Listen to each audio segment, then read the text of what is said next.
BC commission ఉద్దేశం బీసీలు కాని వారికి అన్యాయం చేసే ఉద్దేశం ఏమీ లేదు.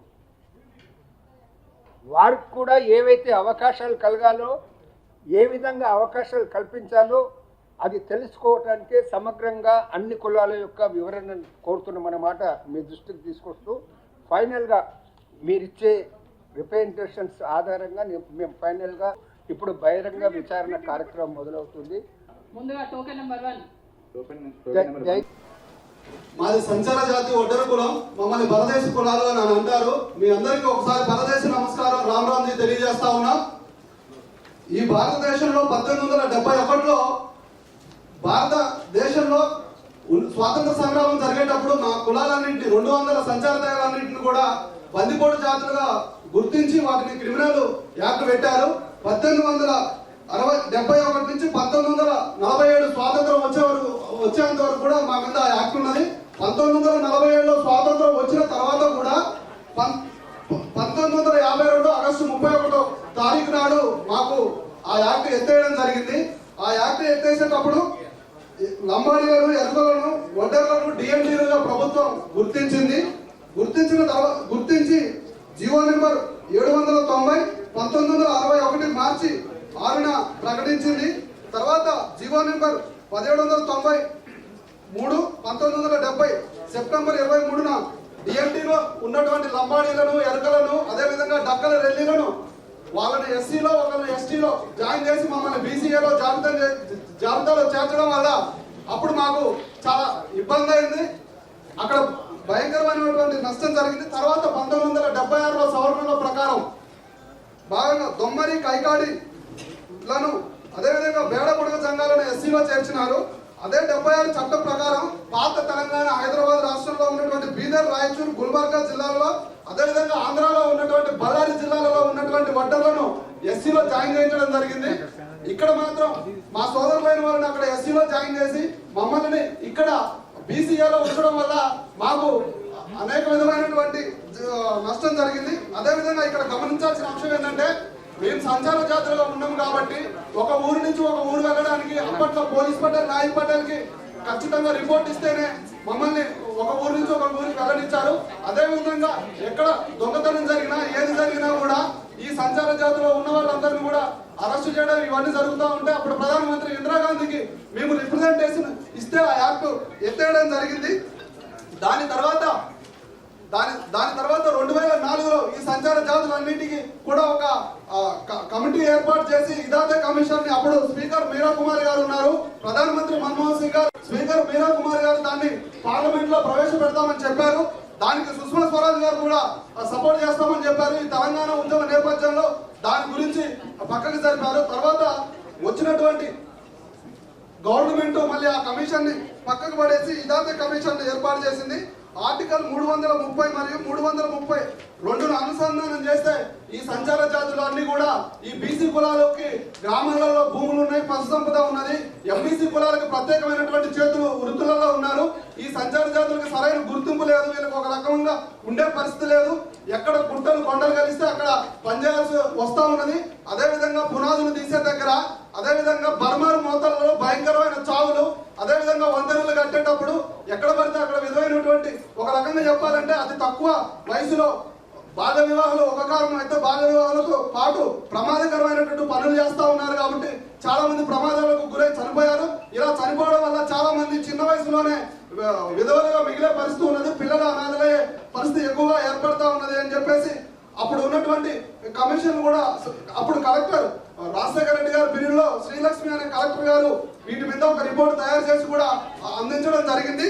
తద్వారా ఇదాతే కమిషన్ కూడా దీనికి స్పెషల్ బడ్జెట్ పెడతానని పెట్టలేదు. ఏది ఏమైనా కూడా బీసీ జాబితా జరుగుతూ ఉన్నది. దాంట్లో బీసీలు, ఎంబీసీలుగా చెప్తా ఉన్నారు.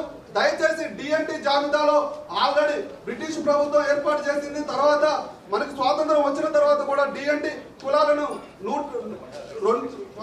196 కులాలను ప్రత్యేకంగా గుర్తించడం జరిగింది.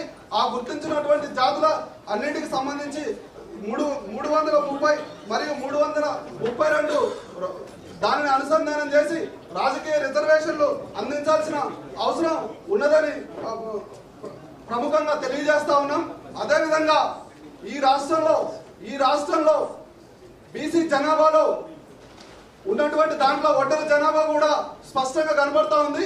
ఈ జిల్లాలో 90,000 నుంచి 1,02,000 చిలుకు ఒడ్డర సామాజికం ఉన్నది. ప్రతి నియోజకవర్గంలో 10,000 తగ్గకోకుండా ఉన్నది.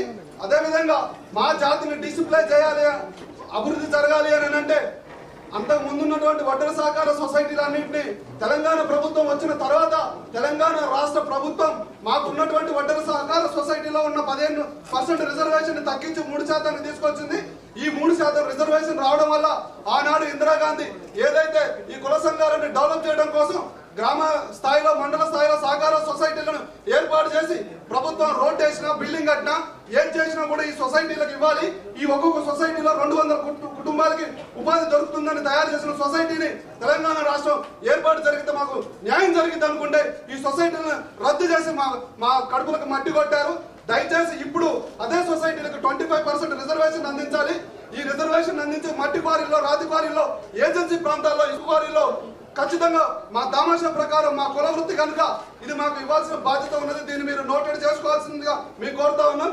అదేవిధంగా ఏ సిరా చుక్కలు లెక్కించినటువంటి మా ఒడ్డర జాతి శ్రామిక చరిత్రను అయ్యా మీ పెన్నుకి, మీ కళానికి, మీ కళానికి మీ సిరా చుక్కలతో మీరు రాస్తే మా తలరాతలు మారే అవకాశం ఉన్నది. కాబట్టి మా జాతికి సంబంధించిన అంశాలను దయచేసి మీరు పెద్ద మనసు చేసుకొని మాకు రావాల్సి మా కుల వృత్తి అయిన దానిని అప్పుడు ముఖ్యమంత్రి గారు కొత్తగూడెం ఎలక్షన్ క్యాంపెయిన్ కి సంబంధించినటువంటి సింగరేణి గనులకు వచ్చినప్పుడు మా పెద్దలందరూ కలిసిపోయి అయ్యా మా కులవృత్తి అయినటువంటి బండ, ఇసుక మొత్తం పెద్ద పారిశ్రామికవేత్తలకు వెళ్ళిపోతా ఉన్నది. పార్లమెంటు సభ్యులుగా ఉన్న వాళ్ళు దాన్ని మొత్తం మా సొసైటీలను కిల్ చేసి గుంజుకుంటున్నారు అన్నప్పుడు ముఖ్యమంత్రి గారు మీకెందుక పెద్ద వాళ్ళు చేసుకునేది, మీకు అవసరం లేదని చెప్పారు.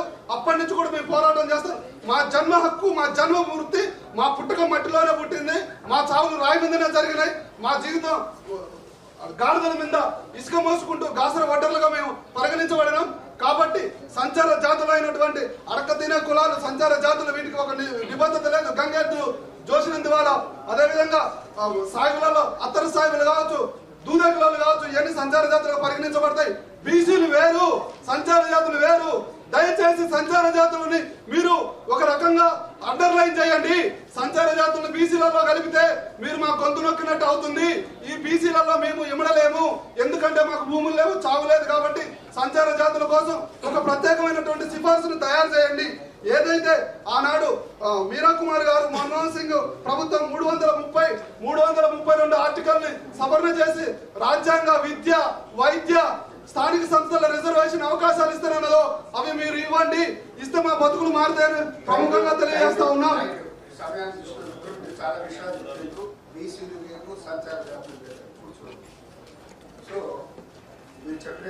సమయాన్ని దృష్టిలో పెట్టుకొని మీరు చాలా విషయాలు చెప్పిండ్రు. బీసీలు వేరు, సంచార జాతులు వేరు అని కూర్చోండి. సో మీరు చెప్పిన విషయాన్ని మేము కూడా 2-3 రోజులుగా ఇది 7th. సో సంచార జాతుల వారు ఏ పరిస్థితుల్లో ఉన్నారు, వాళ్ళ అభివృద్ధికి ఏం చేయాలనే విషయంలో కమిషన్ అనేది దృష్టి పెడుతుంది. మీరు ఒడ్డర సొసైటీలను మీరు కూర్చోండి. సొసైటీలో ఇంతకుముందు ఇందిరాగాంధీ గారు ఉన్నప్పుడు ఇవ్వాలనే మాట చెప్పడం జరిగింది. ఈరోజు కీర్తిశేషులు శ్రీమతి ఇందిరాగాంధీ గారి 107వ జయంతి. సో ఈ సందర్భంలో ఆమె ఆశయాలను నెరవేర్చుకోవటానికి పెద్ద మాటలు అందరూ చెప్తారు. మీ ఆశయం నెరవేర్చే విధంగా మేము బీసీ కమిషన్ తప్పకుండా ముందుకెళ్తుందన్నమాట మనం చేస్తున్నాం.